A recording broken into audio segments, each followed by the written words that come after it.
ठीक है। निर्वाण जीएस एकेडमी देहरादून के ऑनलाइन इस प्लेटफॉर्म पे आपका स्वागत है।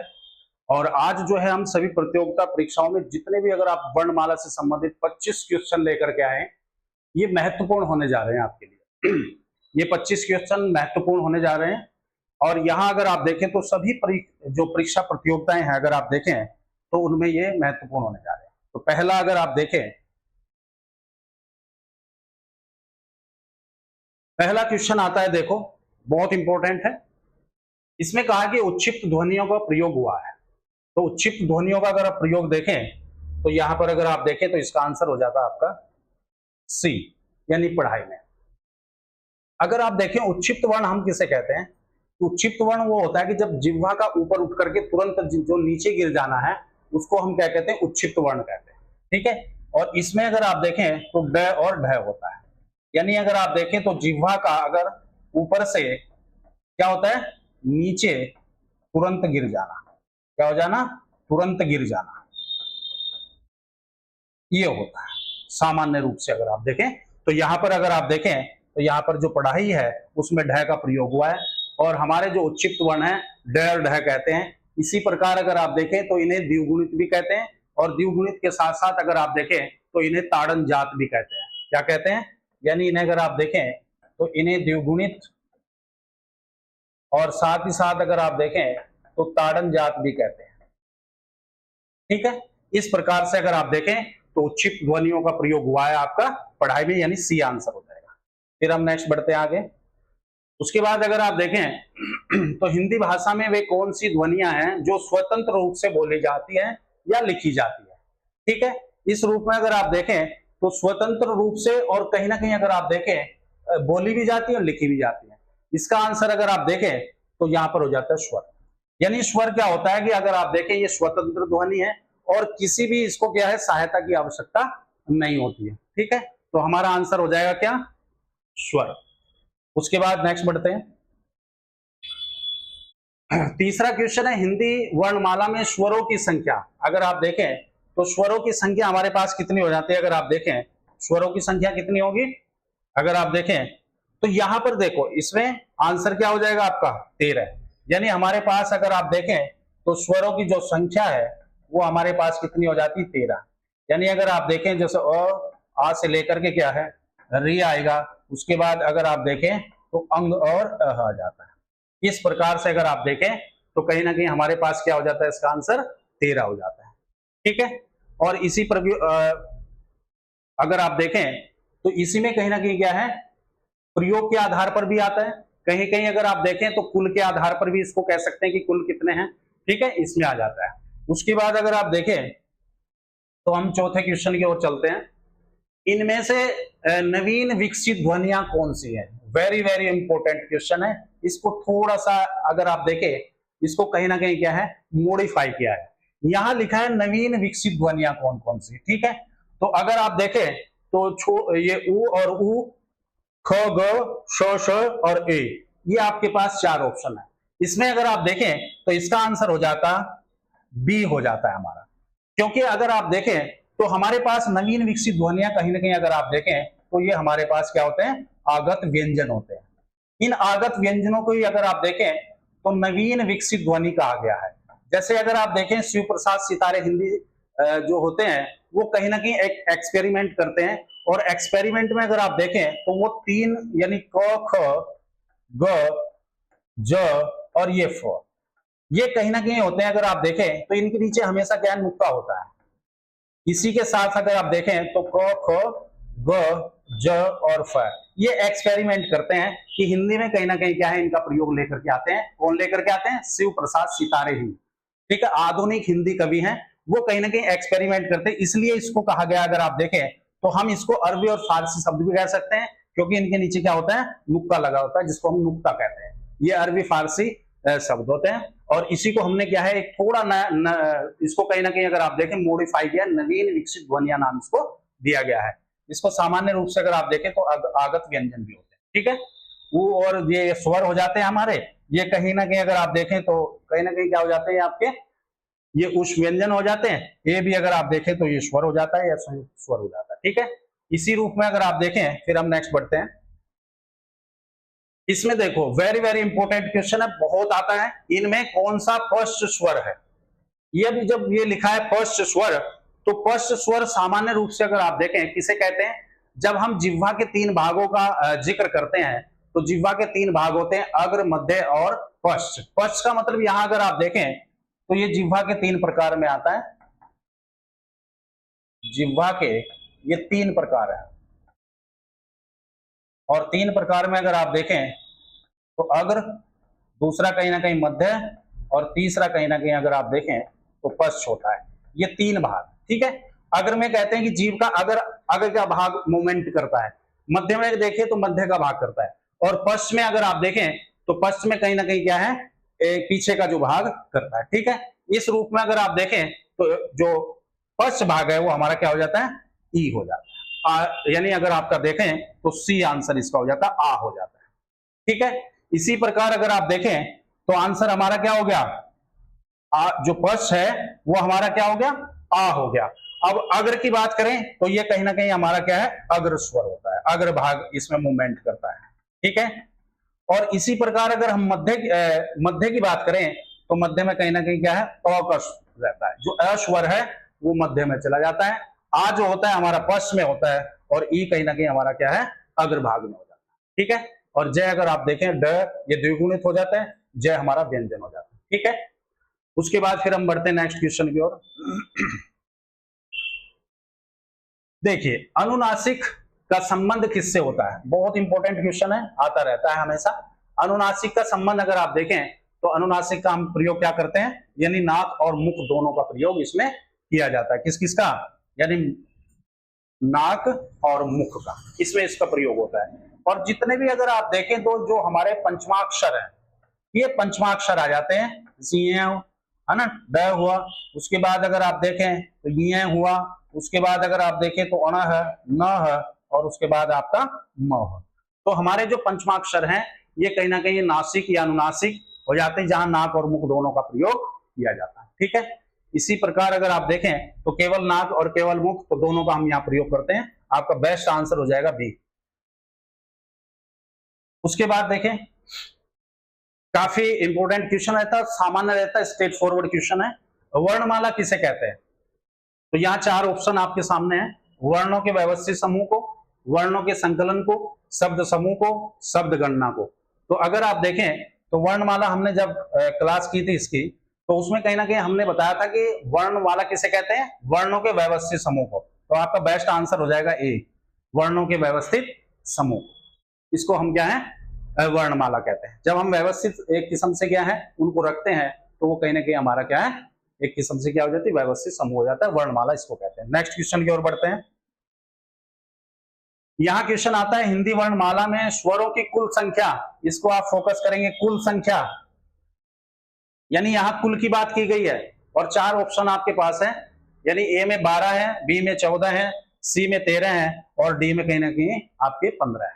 तो आपका बेस्ट आंसर अगर आप देखें तो क्या हो जाएगा, सी हो जाएगा, क्योंकि जो कुल संख्या की बात करते हैं तो वहां पर 13 हो जाते हैं। प्रयोग या लेखन के आधार पर अगर आप देखें तो कहीं ना कहीं कितने हो जाते हैं हमारे, तो प्रयोग के आधार पर हमारे 11 हो जाते हैं, या स्वर अगर हमारे देखें तो 11 हो जाते हैं। जब कुल की बात करते हैं 13 हो जाते हैं, और उच्चारण की दृष्टि से अगर आप देखें तो उच्चारण में हमारे क्या है, 10 हो जाते हैं, ठीक है।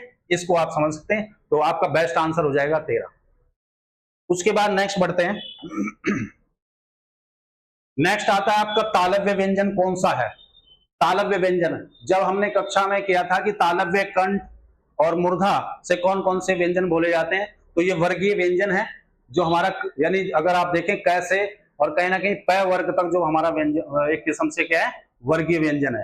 तो इसमें अगर आप देखें यहाँ पर हमसे पूछा गया क्या है, यानी अगर आप देखें तो तालव्य व्यंजन किसे कहते हैं, अगर आप सामान्य रूप से देखें तो तालव्य हम किसे कहेंगे, जो एक किस्म से क्या है तालु, यानी जीभ हमारा क्या है, जब आप तालु यानी तालु को स्पर्श करती है तो उसको हम क्या कहते हैं। अगर आपका बेस्ट आंसर रहेगा तो वो रहेगा डी, यानी च छ ज झ, ये हमारे क्या हो जाएंगे, आपके तालव्य व्यंजन हो जाते हैं, ठीक है। उसी क्रम में अगर आप देखें तो पै जो होता है ये हमारे क्या हो जाते हैं, ओष्ठ व्यंजन हो जाते हैं। क्या हो जाते हैं, ये ओष्ठ व्यंजन हो जाते हैं।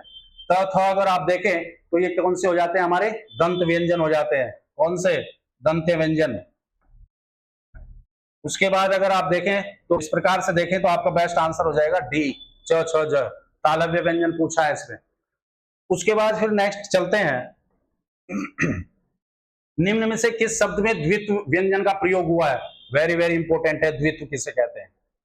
ठीक है, अगर आप देखें तो द्वित्व किसे कहेंगे? सामान्य रूप से अगर आप देखें तो जब हम किसी भी एक शब्द, अगर आप देखें एक ही वर्ण का प्रयोग दो बार कर रहे हैं और दो बार करने पर क्या होता है कि उसमें कोई भी स्वर का प्रयोग नहीं हुआ है, यानी उसमें स्वर रहित है, वो स्वर नहीं है, तो वहां हम द्वित्व व्यंजन कह सकते हैं उसको। ठीक है, फॉर एग्जाम्पल जैसे अगर आप देखें तो अंग और अ ये हमारे क्या है, अगर आप देखें तो ये क्या हो जाते हैं हमारे अयोगवाहक।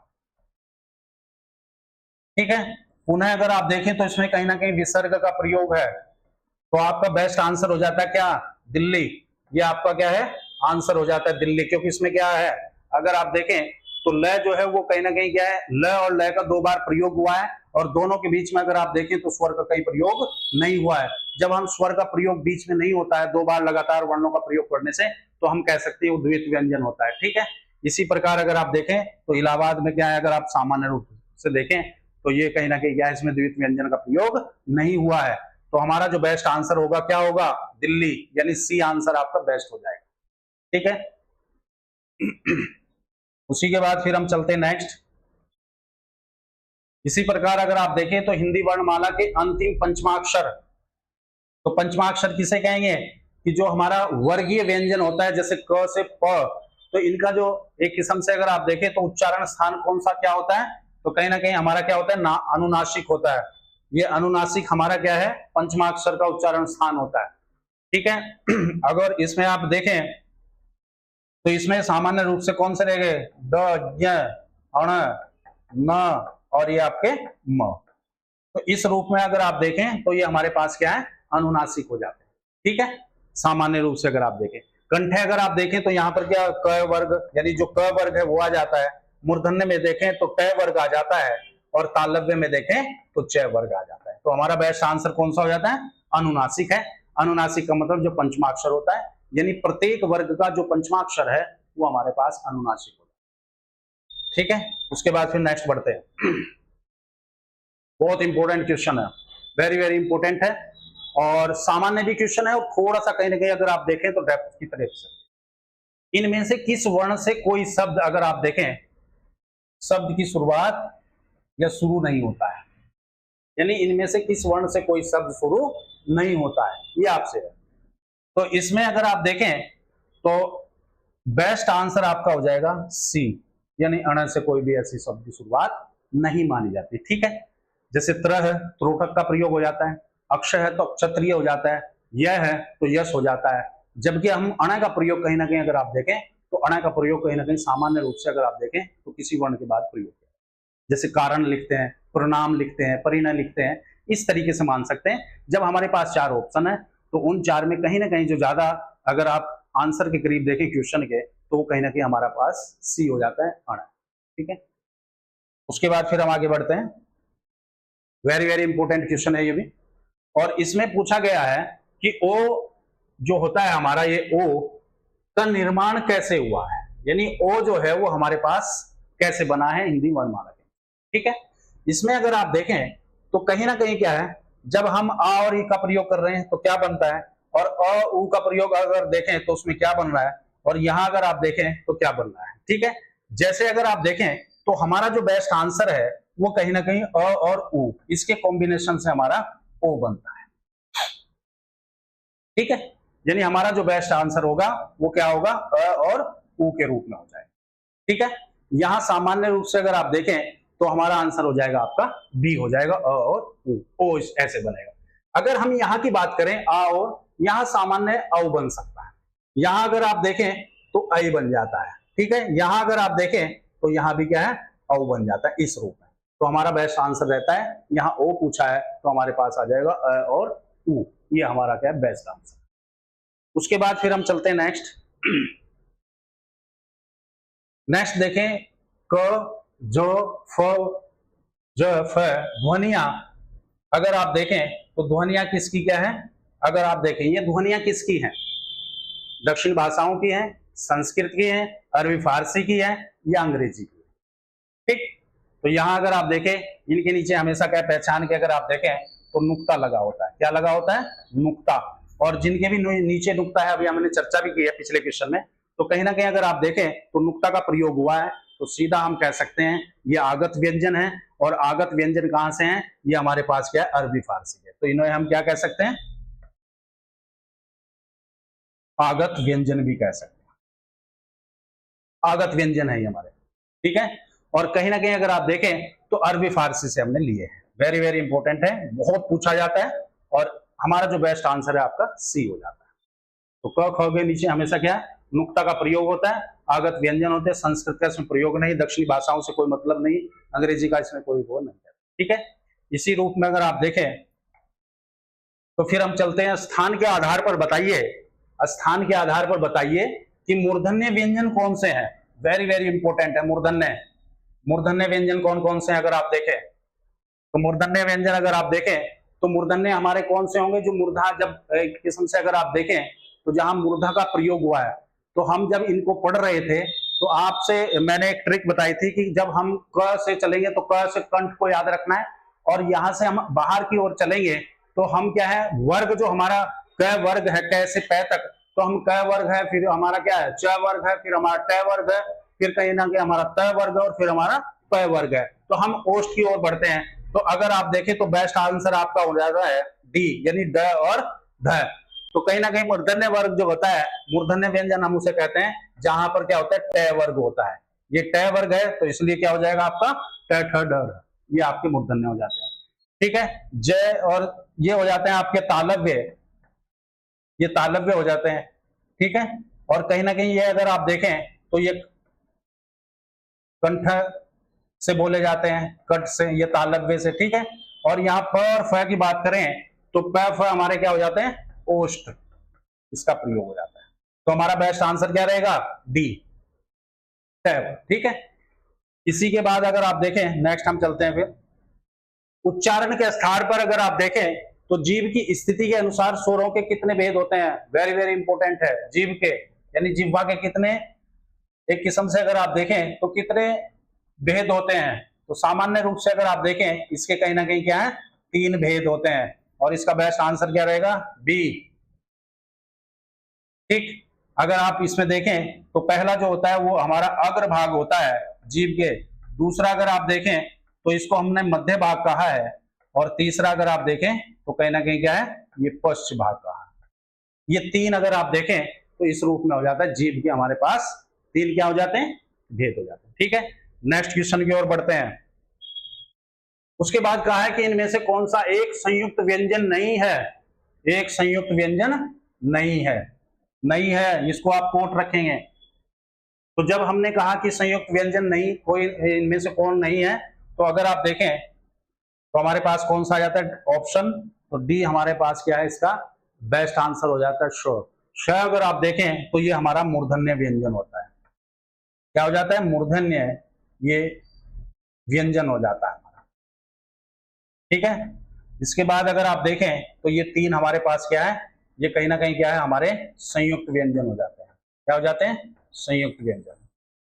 इस रूप में आपको याद रखना है। तरह, अक्षय और ये हमारे पास क्या है? 3 हमारे पास संयुक्त व्यंजन हो जाते हैं। एक हमारे पास श जो है मूर्धन्य व्यंजन है, तो इसलिए आपका बेस्ट आंसर रहेगा डी, श।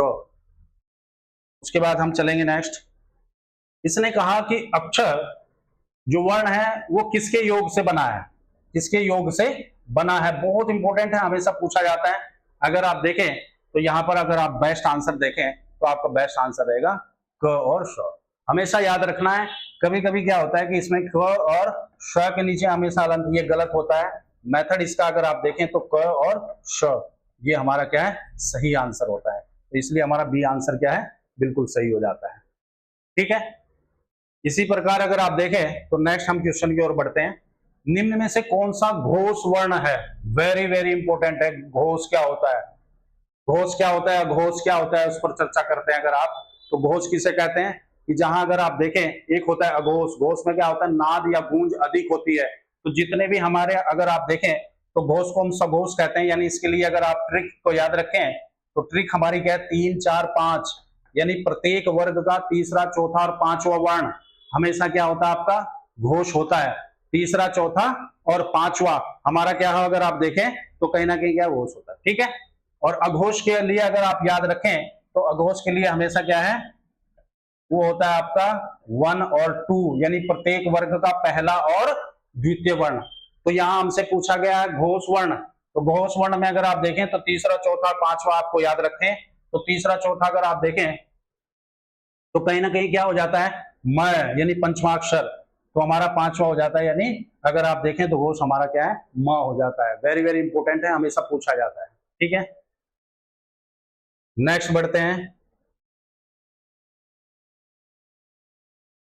उसके बाद अगर आप देखें तो अक्षय ध्वनि किसके अंतर्गत आती है, ये बहुत अभी पूछा, ठीक है। तो अगर आप देखें अक्षय ध्वनि क्या है, उसी को थोड़ा सा क्या है मॉडिफाइड किया गया क्वेश्चन को। वहां पर पूछा गया था अक्षय जो होता है वो किसके योग से बना है, यहाँ नया क्वेश्चन आया अक्षय ध्वनि किसके अंतर्गत आती है, तो आप समझ सकते हैं संयुक्त वर्ण के अंतर्गत। आपका बेस्ट आंसर हो जाएगा डी। तो संयुक्त वर्ण के अनुसार आप, क्योंकि संयुक्त वर्ण हमारे क्या है सामान्यतः अगर आप देखें तो 4 होते हैं, कौन कौन से, अक्षय, गे और आपके ये कहीं ना कहीं अगर आप देखें तो ये आपके हो जाते हैं श्र, ये हो जाते हैं, ठीक है। अक्षय, गे और श्र, ये हमारे पास क्या है 4 हो जाते हैं, ठीक है। इसी क्रम में नेक्स्ट बढ़ते हैं फिर आगे। इनमें स्पर्श व्यंजन कौन सा पद है, स्पर्श व्यंजन, स्पर्श व्यंजन जब हमने क्लास में बताया था कि स्पर्श व्यंजन क्या होते हैं, अगर आप देखें तो स्पर्श व्यंजन सीधा क्या होता है कि जब जीभ जो है किसी ना किसी भाग को क्या स्पर्श कर से छूती है तो वो स्पर्श व्यंजन हो जाता है। तो आपका बेस्ट आंसर हो जाएगा छ, यानी च, छ, ज, ये हमारे क्या है, अगर आप देखें तो हमारा आंसर हो जाएगा ए, कहीं ना कहीं अगर आप देखें तो ए हो जाएगा, ठीक है। इस रूप में आपको इसको याद रखना है। फिर नेक्स्ट अगर आप देखें तो नेक्स्ट की ओर बढ़ते हैं फिर। इस स्वर पर क्या है, बलाघात हुआ है। बलाघात का मतलब होता है जब हम क्या है उस पर बल अधिक देते हैं, बल का अधिक देना, अधिक देना। तो अगर आप देखें तो इनमें मूल स्वर है, हर्ष स्वर है, दीर्घ है और सभी है।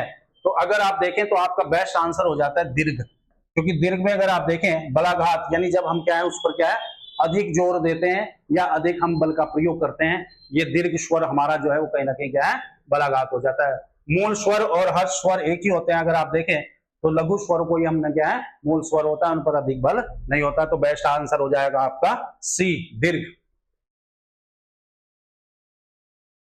नेक्स्ट बढ़ते हैं। किस वर्ण के उच्चारण में मुंह से गर्म हवा निकलती है, कैसी हवा निकलती है, गर्म, यानी अगर आप ये भी कह सकते हैं अवरोध पैदा होता है, ठीक है। तो अगर आप देखें तो च, प, व, न, अगर यहां आंसर देखें बेस्ट तो आपका आंसर हो जाएगा ह, क्योंकि ह अगर आप देखें उस व्यंजनीय है और कहीं ना कहीं अगर आप देखें तो हमारे पास उस व्यंजनीय है, क्या हो जाता है उस व्यंजन है ये, और कहीं ना कहीं इसमें हीट होती है। और जब अगर आप देखें तो ये हमारा पर क्या है स, श और है, ये आ जाता है। लेकिन है के साथ साथ एक और याद रखना है कि है जो है हमारा काकल्य वर्ण भी होता है और स्वर यंत्रीय भी होता है।